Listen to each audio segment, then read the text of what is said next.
Bonjour, chers amis, bienvenue ici à Genève.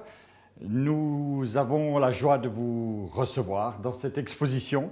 Je m'appelle Jacques et nous avons eu à cœur de vous présenter cet après-midi, aujourd'hui, une exposition particulière. Une exposition particulière parce qu'elle est une exposition consacrée à la Bible.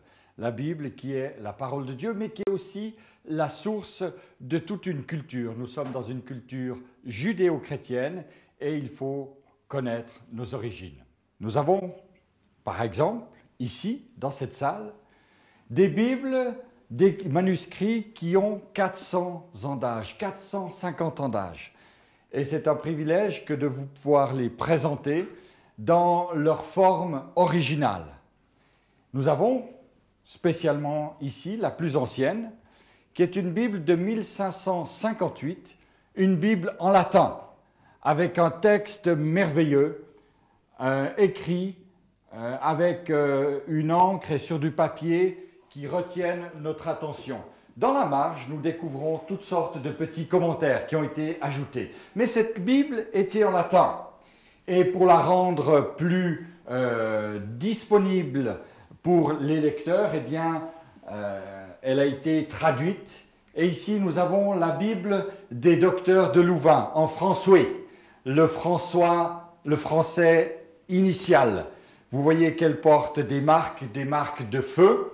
C'est des Bibles qui ont été jetées au feu parce qu'elles ne devaient pas être distribuées à la population. La lecture de la Bible était réservée à une élite. Elle était, comme je vous le disais tout à l'heure, encore en latin. Et puis elle a été traduite en français. Celle-ci a été sauvée des flammes. Elle porte encore les marques du feu. Elle est en français, le vieux français. Cette Bible date de 1574. 1574, la Bible des docteurs de Louvain. Bien sûr, la Bible a ensuite été traduite de la version en latin, dite la Vulgate. Elle a été traduite en allemand en 1700. Notamment ici, nous avons une merveilleuse Bible avec des fermetures. Un texte en gothique, une Bible allemande, en allemand, avec des fermetures pour faciliter son transport. Un merveilleux document. Bible en allemand de 1706. La Bible, par la suite, a été commentée. Et nous avons notamment ici des commentaires. Des commentaires tout d'abord en latin, puis en français. Un document qui retient notre attention est celui-ci. Ce sont les commentaires des psaumes en latin de 1737, avec les psaumes, des références à l'hébreu, et puis bien sûr des petites marges dans lesquelles pouvaient être mises des annotations. Voilà. Tous les psaumes sont ainsi commentés avec l'exégèse du texte et la signification de plusieurs mots en hébreu. Quelle date pour la première page? 1737. 1737. Un merveilleux document de 1737. Nous avons ici un commentaire en 21 volumes de la Bible de Sassy. Ces commentaires sont en français et ils sont des commentaires de chaque chapitre de la Bible, de chaque livre biblique. Un merveilleux travail pour rendre le texte plus abordable par le commun des mortels. Bien sûr, certains de ces documents ont été non seulement écrits en français, mais aussi dans d'autres langues. Et nous avons ici une rareté, une Bible en gallois. Une Bible en gallois. Et cette Bible comporte aussi des commentaires dans les marges et puis aucune autre inscription, aucun autre commentaire que le texte avec des petites références dans la marge. Cela change avec des Bibles comme celle-ci ici, qui comporte énormément de planches, de dessins, afin de rendre le texte beaucoup plus visible, imagé pour le lecteur. Nous retrouvons dans ces planches certains anachronismes bibliques. Par exemple, vous avez dans cette scène, lorsque Jésus entre à Jérusalem, vous avez la ville de Jérusalem qui est construite avec des maisons du Moyen-Âge, et puis sur la même planche, vous avez Zachée qui est sur son arbre.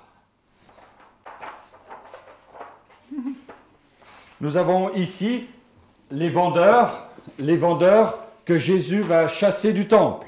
Alors, dans ces vendeurs, nous retrouvons bien évidemment les marchands de bestiaux, les marchands d'aliments, mais également les changeurs de monnaie, les changeurs d'argent. Donc tout ceci était mis sur des mêmes planches pour illustrer le récit biblique. Ceci, ce sont des planches qui ont été imprimées, mais il y en a qui ont une grande valeur, notamment au niveau de l'art, notamment celle-ci, qui est une planche magnifique qui nous représente David en train d'achever Goliath. Vous voyez un dessin riche en couleurs, et c'était déjà une particularité d'avoir ces textes en couleurs qui illustrent le message biblique. Nous estimons cette planche à 1750. Ici, nous avons David et Abisag, selon le livre des Rois, chapitre 1, verset 9. David et Abisag, des planches riches en couleurs. Ici, nous avons donc Saül qui va prophétiser avec les autres prophètes.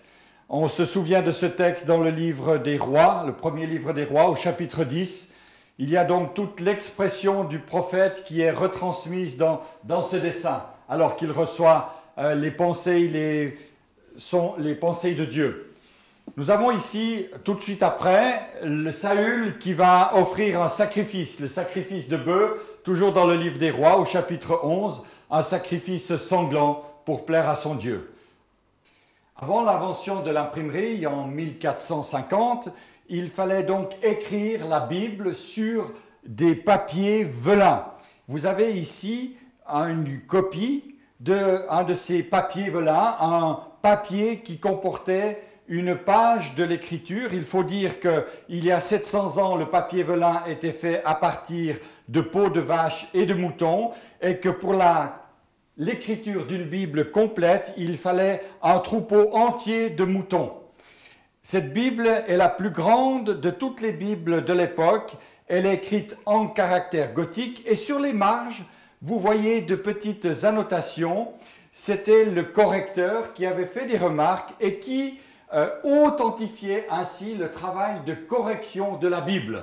Cette Bible nécessitait le travail, la rédaction, l'écriture de cette Bible nécessitait le travail d'un homme pendant toute sa vie. Bien sûr, l'invention de l'imprimerie, comme je vous le disais, en 1450 a permis de diffuser beaucoup plus rapidement la parole de Dieu. Vous avez ici le fac-similé de la première page d'une Bible imprimée par Gutenberg.